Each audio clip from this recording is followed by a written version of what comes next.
முன்னவரும் எதிர்க்கட்சி தலைவரும் தங்களுடைய கரங்களை பிடித்து அழைத்து சென்று அமர வைத்தார்கள். இந்த சம்பிரதாயம் எப்படி வந்தது என்று சொன்னால் சுவாரஸ்யமாக இருக்கும். பெரிய வரலாறு சம்பவத்தில் உள்ளது.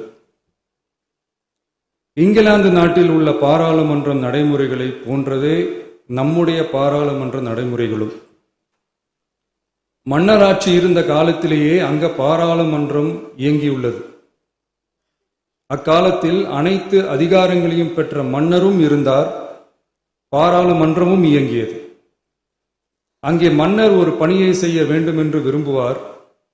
பாராளுமன்றம் அவருடைய விருப்பத்தை பெரும்பாலும் நிராகரிக்கும். மன்னர் விரும்பிய காரியத்தை பாராளுமன்றம் நிராகரித்து விட்டது என்கிற செய்தியை மன்னருக்கு சொல்ல வேண்டியவர் பாராளுமன்ற தலைவர், ஸ்பீக்கர் என்பார்கள். பாராளுமன்றத்தின் கருத்தை மன்னரிடம் சொல்ல வேண்டியவர் ஸ்பீக்கர். அதற்கு துணிவு வேண்டும். சில பணிகளை செய்வதற்குத்தான் பாராளுமன்றத்தின் அனுமதி வேண்டுமே தவிர அந்த ராஜ்யத்தில் உள்ள எந்த பிரஜைக்கும் மரண தண்டனை விதிக்கும் அதிகாரம் மன்னருக்கு உண்டு.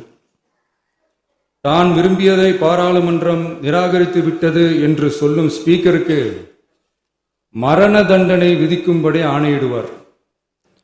தலையை வெட்டி விடுங்கள் என்று ஆணையிடுவார்கள்.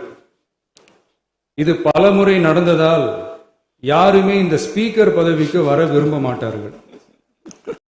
தலை தப்பித்தால் போதும் என்று ஓட்டம் பிடிப்பார்.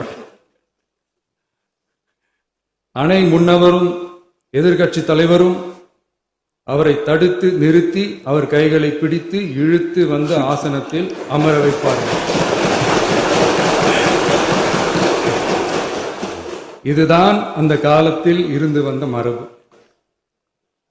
ஜனநாயக முறை ஏற்பட்ட பிறகும் இம்மரபு தொடர்கிறது.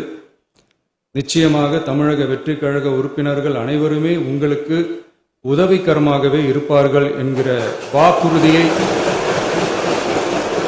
இந்நேரத்தில் அளிக்க விரும்புகிறேன்.